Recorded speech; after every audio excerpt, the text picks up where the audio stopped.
दोस्तों, अबान फिल्म्स के इस प्रोग्राम में आप सभी का स्वागत है। दोस्तों, आप जानते हैं कि हम हर बार आपकी मुलाकात किसी विशेष हस्ती से कराते हैं, किसी खास शख्सियत से कराते हैं, ऐसी शख्सियत से जिन्होंने अपनी फील्ड में या किसी भी फील्ड में कोई बड़ा कारनामा अंजाम दिया हुआ होता है। आज मैं आपकी मुलाकात जिस पर्सनालिटी से कराने जा रहे हैं उनका नाम है कलीमुल हफीज।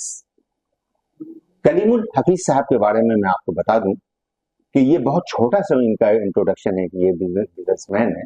इनका बड़ा इंट्रोडक्शन और जो मेन इंट्रोडक्शन है वो ये है कि इंडिया इस्लामिक कल्चरल सेंटर की तामीर में और उसकी तश्कील में और उसको खूबसूरत बनाने में इनका बड़ा अहम किरदार रहा है। मैं चाहता हूं कि खुद इनकी ज़बानी ये मालूम किया जाए कि ये कब से इस्लामिक सेंटर से जुड़े और इनके कॉन्ट्रीब्यूशंस क्या क्या रहे, और मैं आपको और क्या क्या है ये मैं बाद में बताऊंगा।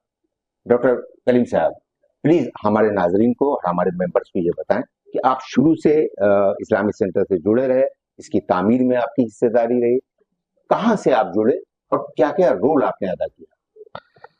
देखिए, इंडिया इस्लामिक कल्चर सेंटर एक बहुत ही नुमाया इदारा है और मेरे लिए नहीं, हर उस जी-होश हिंदुस्तानी के लिए, ख़ासतौर से मुस्लिम के लिए इंडिया इस्लामिक कल्चर सेंटर एक ख़ास अहमियत रखता है, क्योंकि इसके बनाने में जिन लोगों का अहम किरदार रहा है वो कम्युनिटी की उस वक्त की कद्दावर शख्सियत हुआ करती थी, टावरिंग लीडरशिप होती थी। उसके बाद इस इदारे का जो बनने का जो प्रोसेस शुरू हुआ और अख्तिताम तक पहुंचा, तो मैं इसमें 2002 से जुड़ा और मैंने इसको संवरते देखा है, इसको दुल्हन बनते देखा है, क्योंकि साजिदुद्दीन कुरैशी साहब की लीडरशिप में उसमें ये जब काम चल रहा था तो उसमें जो एक्सटर्नल फिनिशिंग थी वो जमील साहब करवा रहे थे, सामिया बिल्डर्स वाले, और इंटरनल जो इंटीरियर वर्क था वो मैं कर रहा था हाईटेक के नाम से।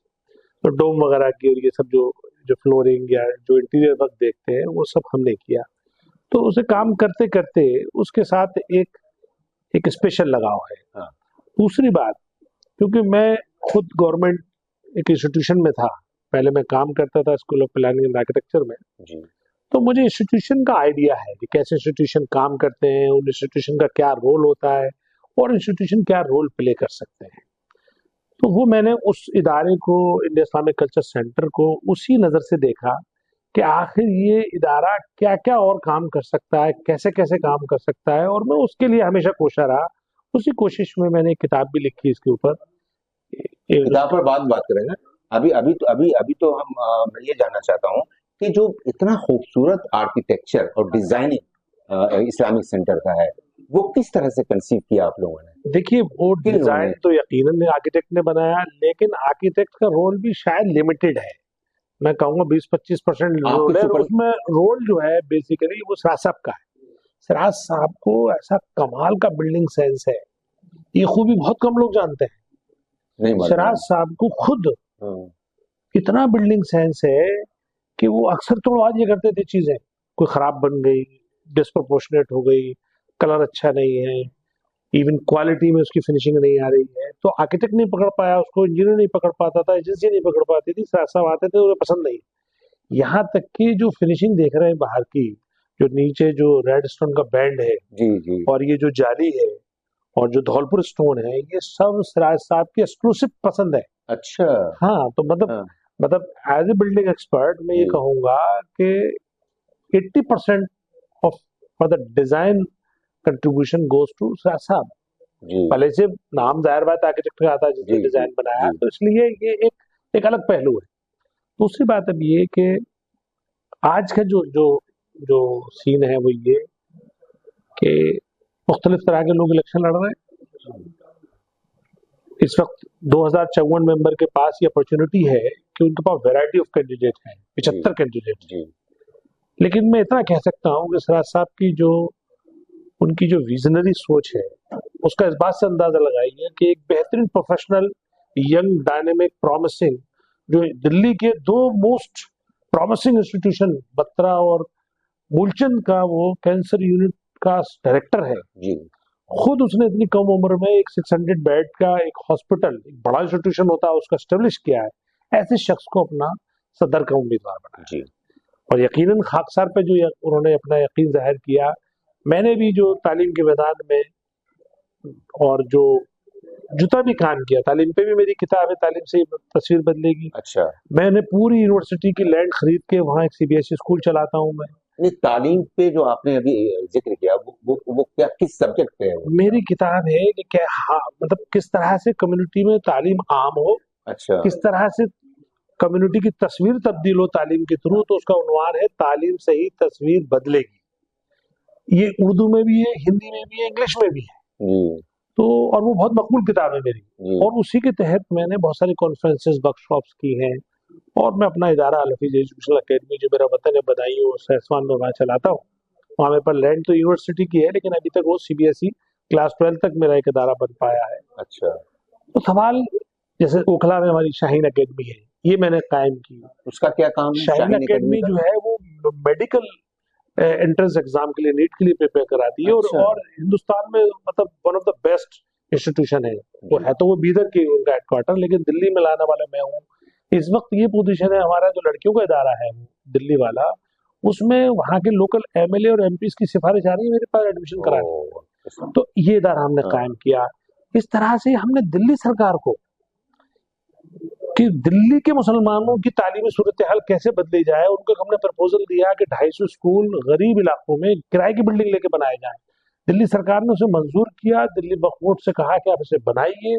उसका मैं आज भी कन्वीनर हूँ उस कमेटी का। जी और 16 school as a pilot project बनने थे, जी लेकिन वो किसी वजह से वो प्रोजेक्ट बीच में रुक गया। सिर्फ एक ही स्कूल बन पाया है जो ओखला में चल रहा है। जी तो तालीम पे हमारी जितनी भी कोशिश हुई है वो हमने काम की है, और मुझ पे यकीन किया है साहब साहब ने। जी तो मैं समझता हूँ कि ये जो दो प्रोफेशनल को लाए साहब, जी इससे, और बाकी पूरी जो बीओटी और एग्जीक्यूटिव की टीम है हमारी, वो सभी डिफरेंट फील्ड से है। हाँ हाँ तो ये एक अच्छी अपॉर्चुनिटी है 2054 मेंबरान के सामने, कि वो उनका बेहतर लोगों का इंतखाब करें। और जिस तरह से सराज साहब की रहनुमाई और सरपरस्ती हासिल है इस पैनल को, वो यकीनन वो बीओटी का चुनाव लड़ रहे हैं, क्योंकि टेक्निकली वो प्रेसिडेंट का चुनाव नहीं लड़ सकते, लेकिन सही मायनों में सरपरस्ती और रहनुमाई उन्हीं की उन्हीं रहेगी। की है तो हाँ ये बात इसलिए है कि पिछले 20 साल से जो मौजूद मेंबरान हैं उनको भरोसा है सराज साहब पे। जी तो आइंदा भी वो कम से कम जिस लेवल पे चल रहा था उस पर तो चलेगा ही चलेगा, इंशाल्लाह नई ऊंचाइयां छुएगा। जी क्योंकि अब चैलेंजेस भी बढ़ गए हैं, प्लस रिसोर्सेज बढ़ रहे हैं अब हमारे पास। अगर डॉक्टर माजिद अहमद ताली कोटी या कलीमुल हफीज जैसे लोग होंगे तो यकीनन वहाँ काम होगा। अब और काम क्या क्या होगा वो तो वक्त भी उसको बताएगा, और हालात बताएंगे ये कि हमने सराज क्या साहब ने किया। अपने इंटरव्यू में बहुत अच्छी तरह से और बहुत तफसील से अपने विजन के बारे में बताया है। हाँ, मैं तो सिर्फ इतना समझता हूँ कि कम्युनिटी के पास ये मौका है कि परफॉर्मर को चुनिए। जी देखिए हमारे यहाँ तकरीर करने वालों की, लंबी लंबी फेंकने वालों की कोई कमी नहीं है, ट्रोल की कोई कमी नहीं है। फ्यूडलिस्टिक माइंडसेट है तो वो अपने साथ ट्रोल रखते हैं कि काम करने वालों को जलील किया जाए। तो हाँ ऐसी ऐसी बातें करते हैं कि लोग जो हैं वो जलील हो जाएं और एक तरह से भाग जाएं मैदान से। जी लेकिन अल्हम्दुलिल्लाह हम लोग मुकाबला कर रहे हैं, उसका उनका ही मुकाबला कर रहे हैं। जी और जो हालात बनकर आए वो ये है कि बेहतर लोगों की टीम बनकर आएगी और इंशाल्लाह काम गैर मामूली होंगे। जी वो गैर मामूली काम क्या होंगे उस पर रोशनी गैर मामूली में क्योंकि देखिए, आप वाइस प्रेसिडेंट का इलेक्शन लड़ रहे हैं जी और ये जी बड़ी पोस्ट है। देखिए गैर मामूली में जी एक तो यकीनन हेल्थ सेक्टर में, चाहे हम डायलिसिस सेंटर बनाए, कोई डायग्नोस्टिक सेंटर बनाए, कुछ ना कुछ सेंटर हम जरूर बड़ा काम करेंगे, क्योंकि डॉक्टर माजिद साहब जैसा एक हाईली रिसोर्सफुल पर्सन हमारे पास है। एजुकेशनली हम जरूर कोई ना कोई बड़ा प्रोग्राम स्टार्ट करेंगे।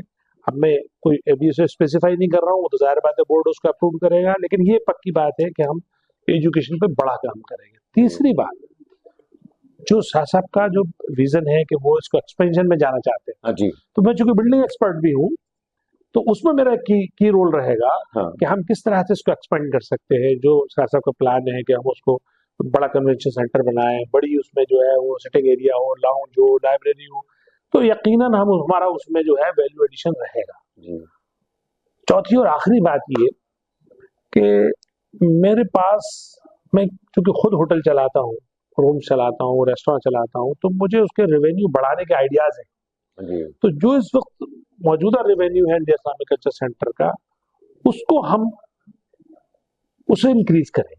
जी अब हम कैसे इंक्रीज करेंगे, कितना करेंगे, तो वो जरूर मेंबर के सामने आएगा, जी और जब उसकी आमदनी बढ़ेगी तो यकीनन उसके प्रोजेक्ट्स भी आएंगे जी और अल्टीमेटली वो मेंबर्स को फायदा पहुंचेगा। जी। मेंबर्स का की जो दो डिमांड्स है, बहुत सीरियस डिमांड्स है वो दोनों, कि हमें डिस्काउंट चाहिए कैफेटेरिया में और रेस्टोरेंट में और रूम्स में। मैं भी मानता हूं कि मेंबर्स के लिए सब्सिडाइज रेट होने चाहिए, रूम में भी होने चाहिए, रेस्टोरेंट में भी होने चाहिए, और इवन उनके जो इवेंट करते हैं उसमें भी होना चाहिए। जी और जितना सब्सिडी हम मेंबर को देंगे वही इंडिया इस्लामिक कल्चर सेंटर की कामयाबी। जी एक्चुअली क्या है, ये सब मेंबर्स का ही तो है, हम लोग तो एक तरह से उसके खादिम होंगे। हम जितना अच्छा काम करेंगे अल्टीमेटली उसका जो बेनिफिट ट्रांसफर होगा वो मेंबर्स को होगा। जी तो इसकी पूरी कोशिश रहेगी, अप्रोच हमारी यही रहेगी कि हम एक तो इंस्टीट्यूशनल वर्क करें, जी दूसरा उसके जो रेवेन्यू जनरेट हो रहा है उससे मेंबरान को फायदा ट्रांसफर करें। जी ये मेरे अप्रोच है। जी। बहुत बहुत शुक्रिया कलीमुल हफीज साहब, आपने अब आपका जो अपना विजन है उसको आपने बहुत विस्तार से हमारे सामने रखा, और वो यकीनन बहुत बहुत ही यूजफुल है। बहुत बहुत शुक्रिया। Thank thank you so much. Thank you. You.